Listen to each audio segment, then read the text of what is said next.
Enough is enough. Wall Street's greed and illegal behavior drove this country into the worst economic downturn since the 1930s.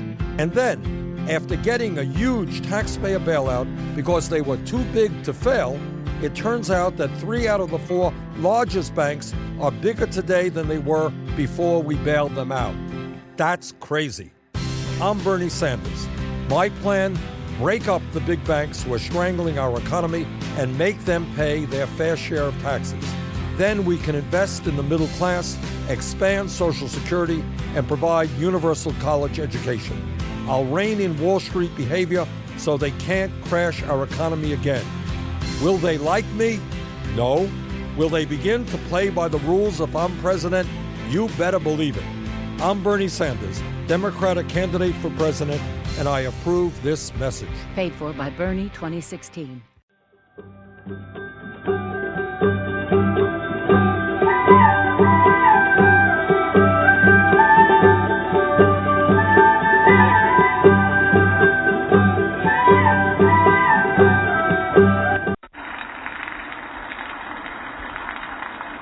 Welcome to the Storytellers Campfire Radio shows, where we share knowledge, experiences, and pass stories from one generation to the next at our global campfire. We have a nice warm campfire going in the background to warm us up a bit, and we hope you enjoy the show.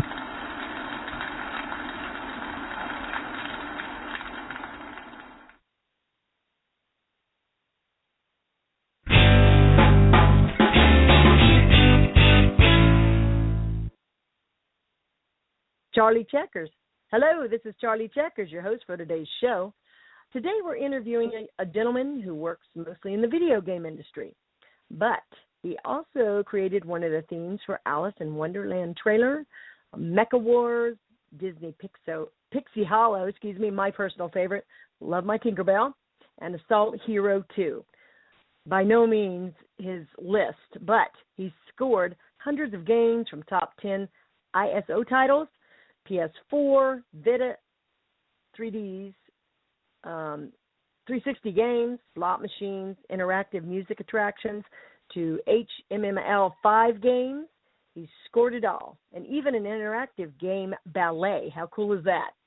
So his clients range from any indie developer companies to AAA developers, including Disney and Electronic Arts.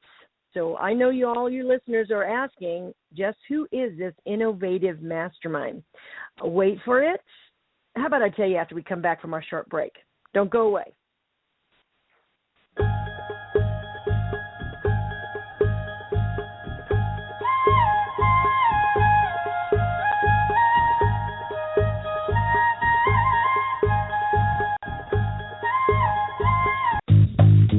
What if you got rewarded for every good decision? What if your heart had a special way of letting you know it appreciates your healthy choices? I've got to get my family to eat more vegetables. Amazing! And instead of cooking with butter tonight, I think I'll saute our veggies with heart-healthy oil. You're a genius! So really, would your food choices pay off in heart health? Did you know that when you replace bad fats with healthier fats, like those in canola or other vegetable oils, it can lower bad cholesterol levels, and that's good for your heart. Here's a winning idea. Take up the challenge for good health, because the you of the future will say, Fantastic! Learn more at heart.org/facethefats. Canola Info proudly supports the American Heart Association's Face the Fats campaign.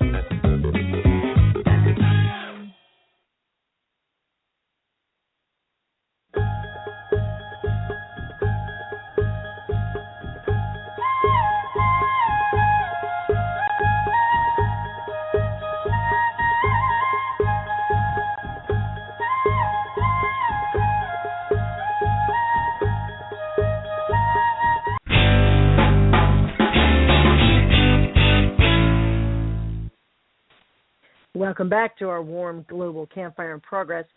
As it's a little chilly where we are today, we're interviewing an innovative mastermind, he's been called. So I will tell you now, after leaving you hanging before the commercial, none other than Sean Beeson. Thank you, Sean, for taking the time out of your really busy schedule to join us today. Yeah, thank you for having me on. Awesome.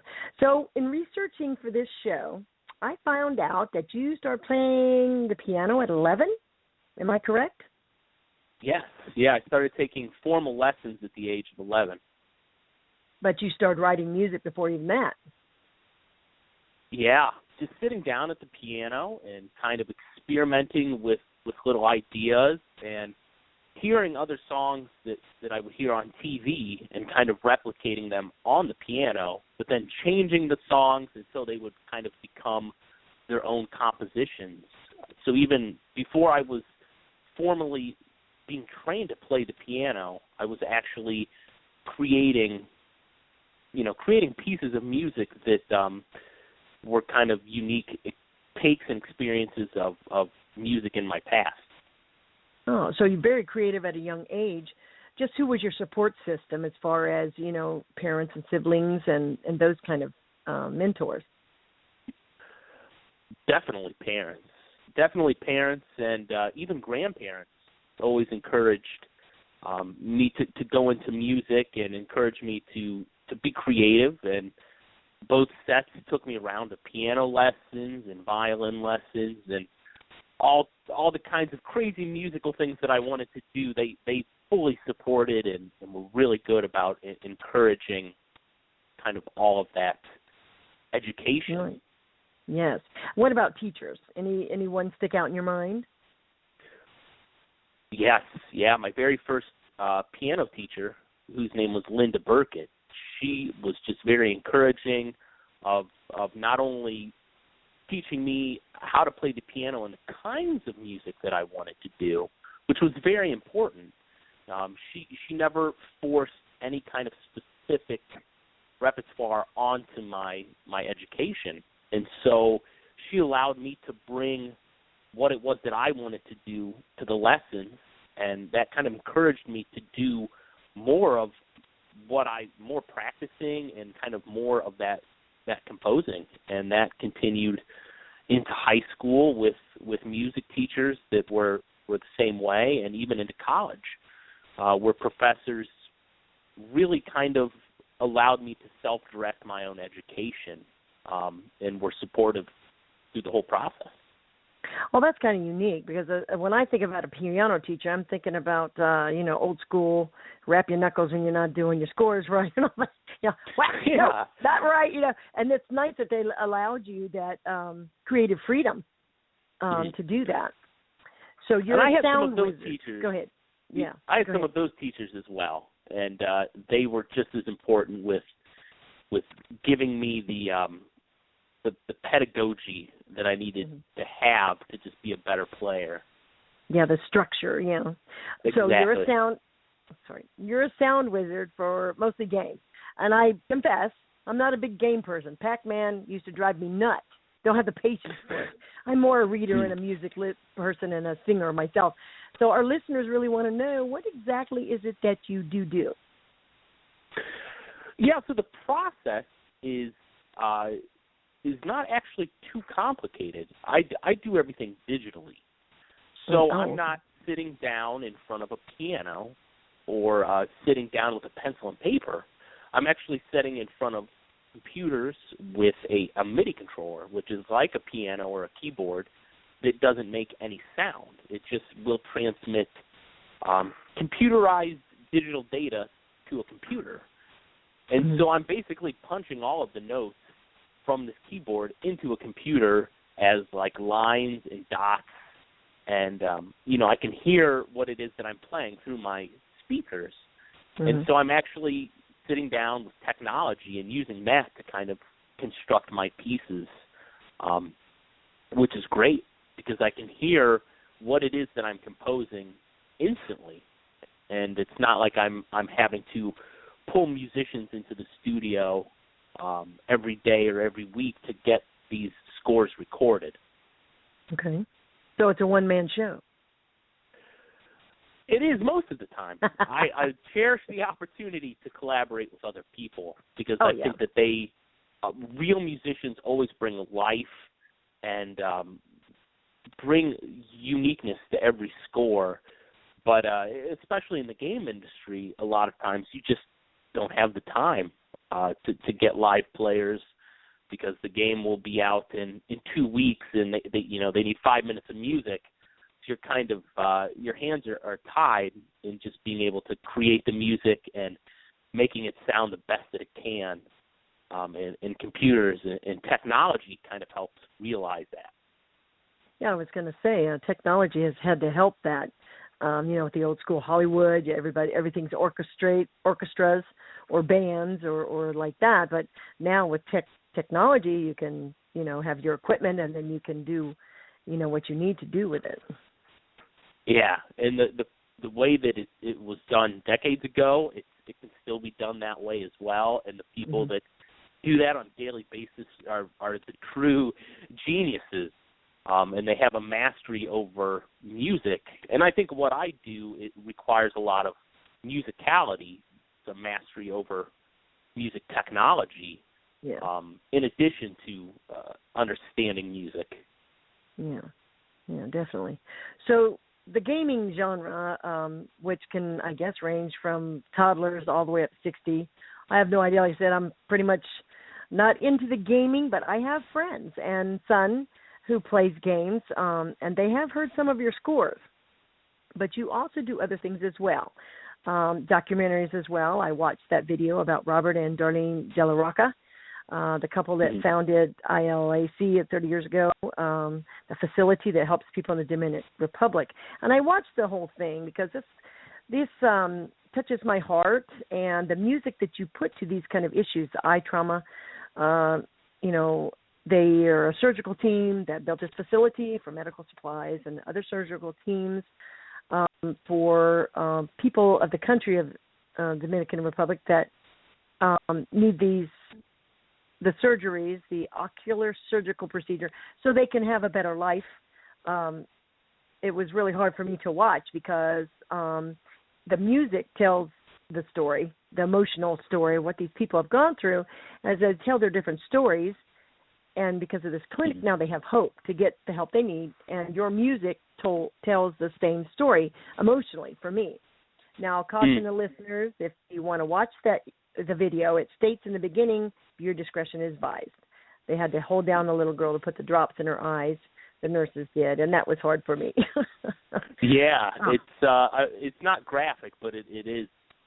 It could be troubling. I know that I had to watch it probably 30 times as I scored it. Yeah. And it moved me the first time I saw it, and it was moving to me the last time I saw it. Yeah.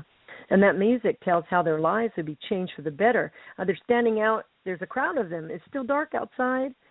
You hear a rooster crow, so you know it's like really early morning, and they are waiting there, waiting for the help, and they know that this will change their lives for the better. So my question, and our listeners want to know, how do you come up with your musical scores? Like you said, some of your creative process, but when you see all that, how does that turn into what you produce? Mm-hmm. And I think that this mini documentary, Biko, is a great example of my creative process, because that documentary just drips with emotion, and it just really tugs on your heartstrings. And so that's a perfect example of me being able to sit down at my keyboard, and I just watched the film and played along with the film on the piano. Oh, and that really ended up being, if you heard the score, it ended up being a majority of the score was piano, because it can be such a pristine and emotional instrument, and I think really spoke to the simplicity of the documentary. And in that case, it just kind of flowed from what I was feeling emotionally, through the keyboard and into the computer. And even though it's all influenced by technology, it really did come kind of from my heart, because you can't help but to watch this documentary and feel something for the children and the people that are having these surgeries done. So I just sit down and I experiment. Sometimes I'll play through a section 4 or 5 or 6 times on the piano, and maybe one time I'll nail the whole passage just perfect, and I'll start to kind of orchestrate it. So I'll take those little nuggets of ideas and develop them into something that more broad or is more beautifully orchestrated, or depending on the context of the film, I will kind of mold it and sculpt it into something that fits the picture appropriately. But a lot of times it can also be trial and error, that I'll do stuff that just doesn't work, or I'll do things that, the directors or producers will end up going back and saying, like, no, that doesn't work, let's try something else. But a lot of it is just kind of, it just runs off of creative juices, just kind of first instincts of what comes to mind as I'm watching or playing whatever it is that I'm scoring. Awesome. Well, I think this is a good stopping point so we can wet our whistles and take a short commercial break.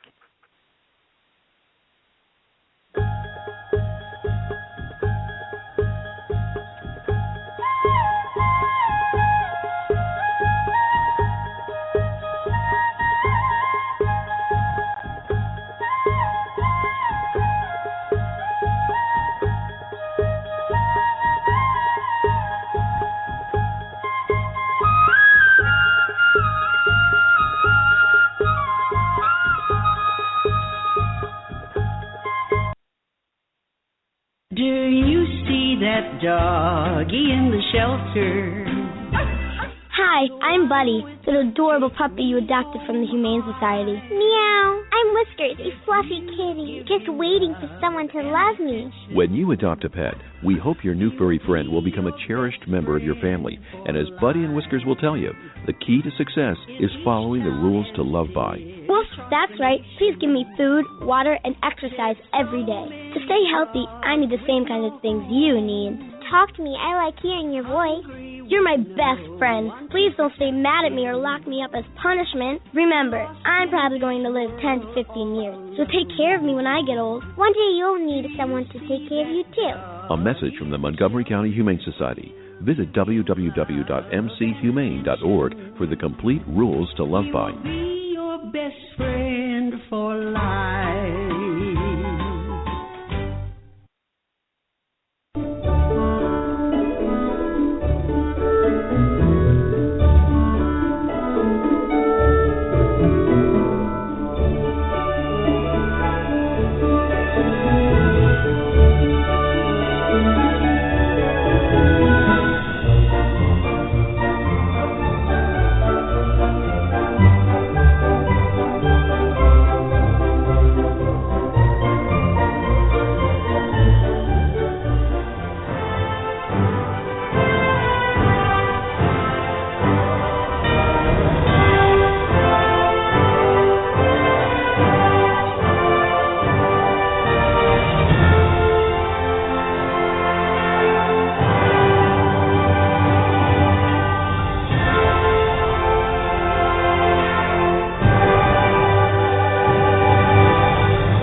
Welcome back to our warm global campfire. This is Charlie Checkers, and if you just joined us, we're discussing with the award-winning music composer Sean Beeson about his creative process. So while I was researching for this show, Sean, I saw that you used YouTube for a platform for your piano compositions. What are the benefits of using YouTube and those kind of venues? Yeah, I have a lot of piano music on YouTube, and I think the biggest benefit for me is that you can run ads during the videos, which I think is a great opportunity for an independent musician, producer, and composer. You could put music on your website, or you can put it on SoundCloud or other websites that you can't monetize it And then also YouTube is really booming as a platform of choice for listeners. More and more people just go to YouTube in general to get their audio and their video and shows that they like to watch. So I think it's where younger people are actually going to discover new music and new artists versus going to iTunes. Mm-hmm. All right. So what is the difference between using YouTube and SoundCloud? Not really a whole lot. I use SoundCloud for my personal music just because it's already all there, and I've got 700 or 800 tracks of video game and film music that I've been slowly converting it to having it on YouTube, but that's kind of a daunting task that kind of lose the momentum to keep up with that after a while. Yeah, I gotcha. Well, you produce so much, it's kind of probably hard to keep up with. I'm sure you have it there. It's just hard to get the time to put it out there. So you sound like a really laid-back, relaxed sort of guy. What about the pressure to compete with other artists in the industry? Any cutthroat strategies, espionage, hacking, that sort of thing? I live in rural Ohio, and this is where I was born and raised. But that's also by choice because I have been in some environments where it's very aggressive. That composers are very competitive, and when I was younger, I just found that brought out the worst in me. It just made me not feel good about myself.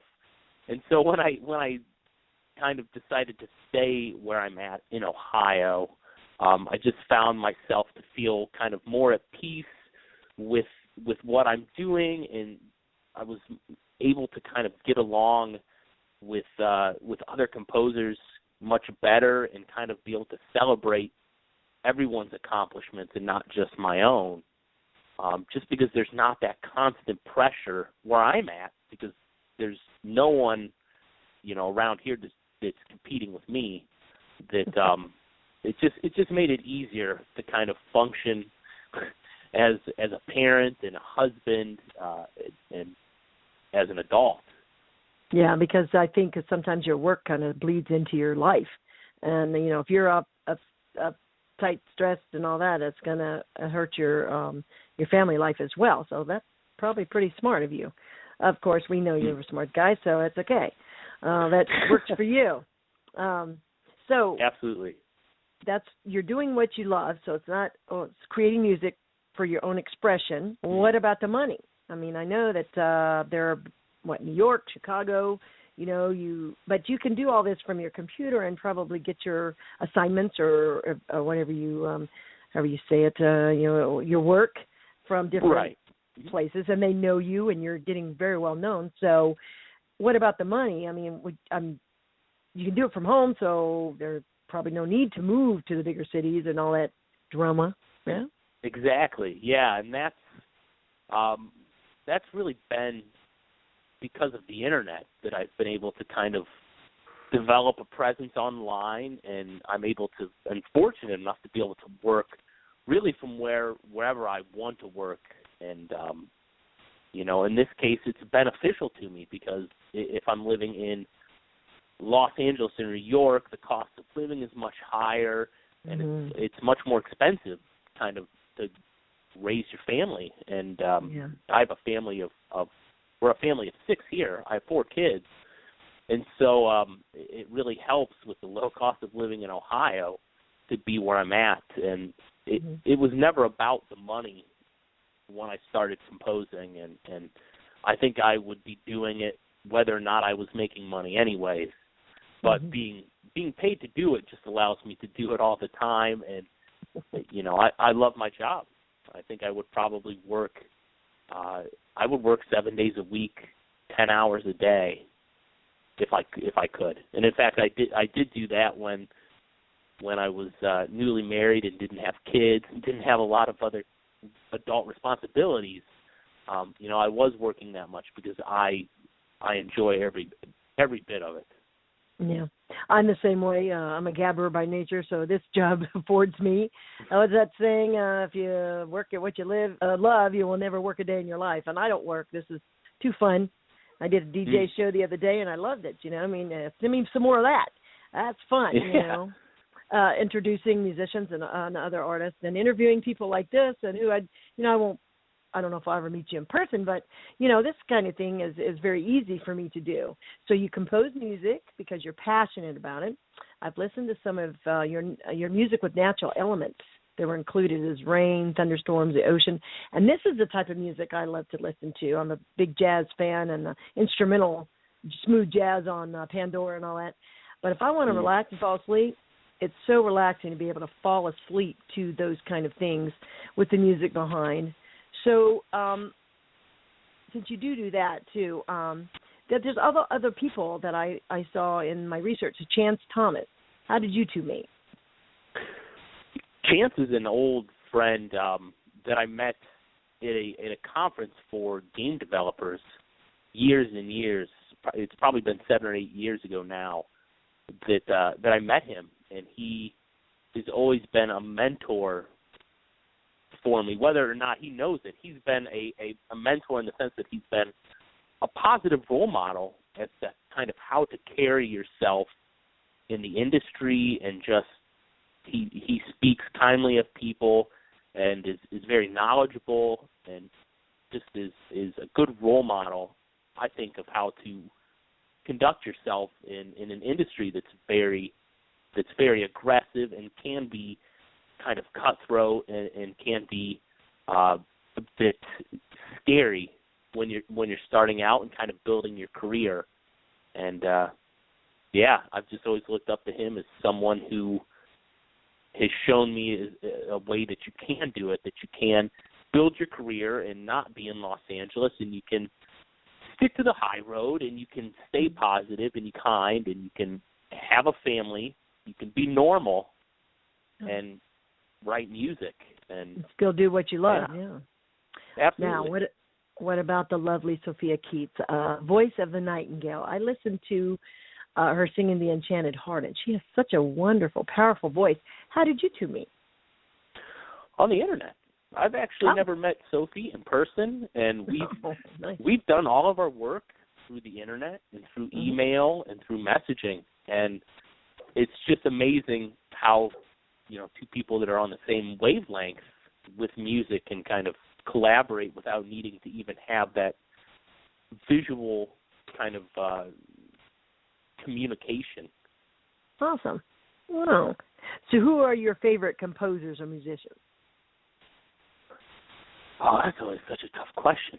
I like Debussy is a favorite composer of mine, especially his piano music, as well as Yanni. I think I listened to Yanni almost all the time growing up. Just his solo piano music just kind of was a foundation for why I got even into writing music, and I've always been into like Van Halen and Beach Boys and some of the older, more classic rock. I love it. Me too. The old stuff for me is so much better. I love the old stuff. Doobie Brothers, Glenn Frey, I was just, oh my goodness, the Eagles. And he's gone now. And I was oh man, that's not cool. Not cool. So what about your favorite pieces that you have created, and why are they your favorite? Ooh, wow. That's a tough question too. There's so much music I've created. I'm probably in the 20-hour range from the amount of music that I've written, well into the above 1,000 pieces of music. But I think some of my favorite stuff is stuff that's not been heard yet.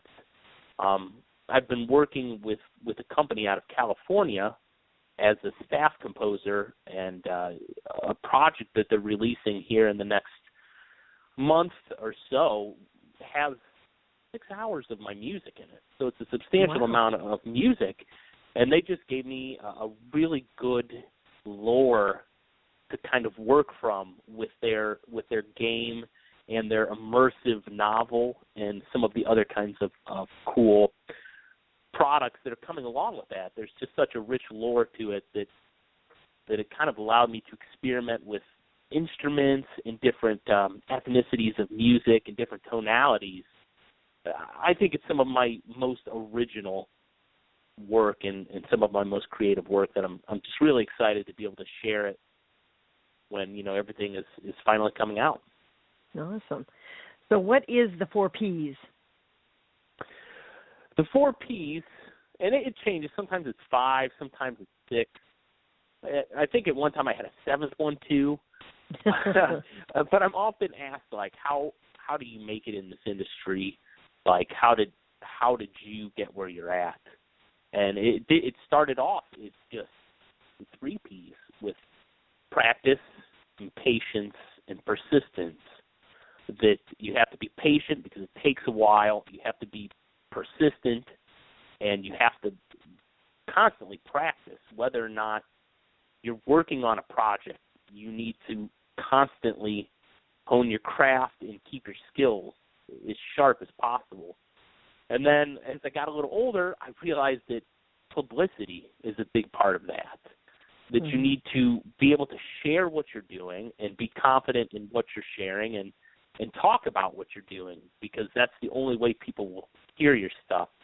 And then I went on, I got a little older, and I added another P, which is personal finance, but it's very important, because I think when you're a freelancer of any kind in an arts field, you never know when your contracts are going to come. You don't know when you're going to get paid. You just don't know what can ever happen. And as I started to grow a family, I saw the cost of health care as a contractor, and I realized that the personal finance was very important to the success of my business, that if I didn't have that skill, the rest of my business and thus my work could fail based on that, my inability to manage my finances.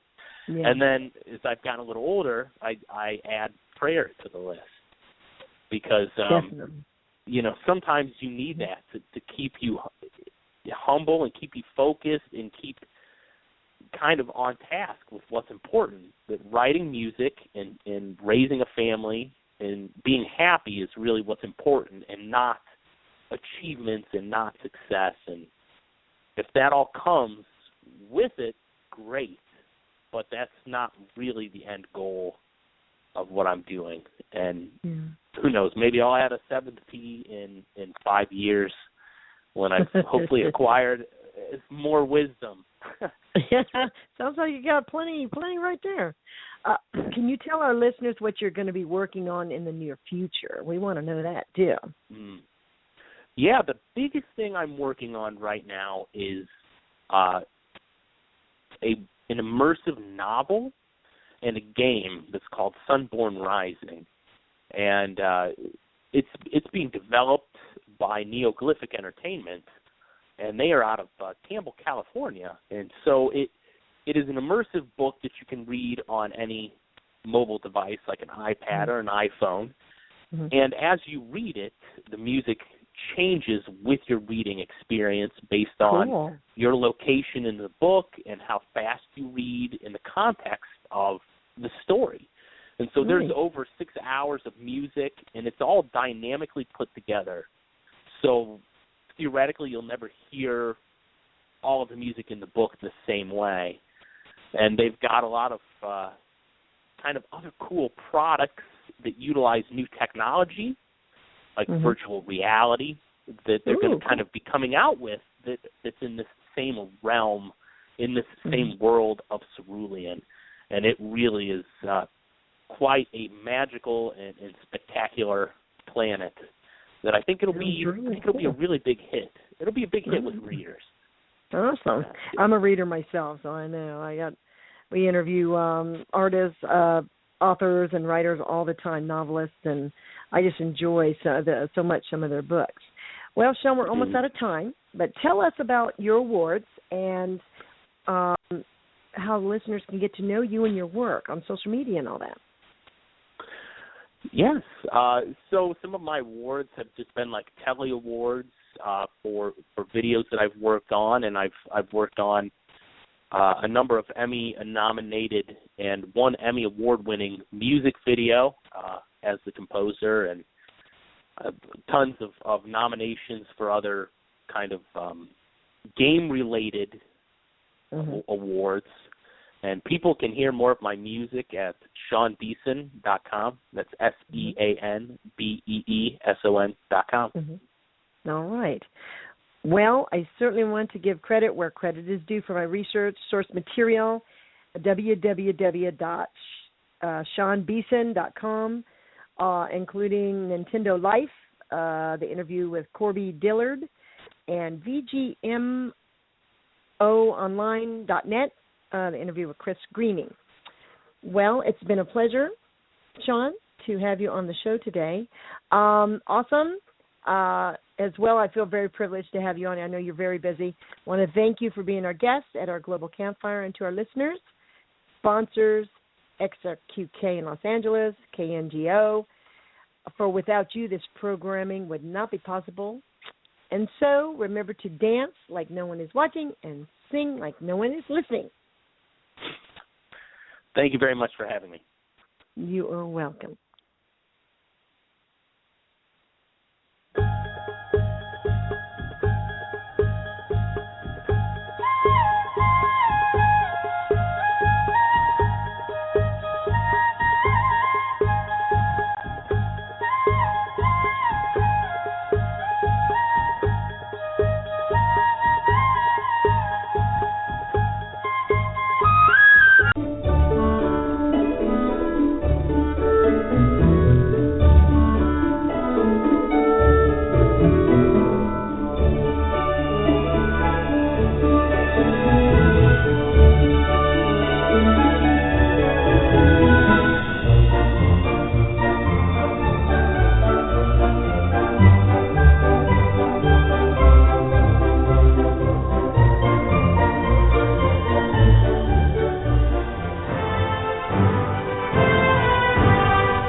Enough is enough. Wall Street's greed and illegal behavior drove this country into the worst economic downturn since the 1930s. And then, after getting a huge taxpayer bailout because they were too big to fail, it turns out that 3 out of the 4 largest banks are bigger today than they were before we bailed them out. That's crazy. I'm Bernie Sanders. My plan: break up the big banks who are strangling our economy and make them pay their fair share of taxes. Then we can invest in the middle class, expand Social Security, and provide universal college education. I'll rein in Wall Street behavior so they can't crash our economy again. Will they like me? No. Will they begin to play by the rules if I'm president? You better believe it. I'm Bernie Sanders, Democratic candidate for president, and I approve this message. Paid for by Bernie 2016.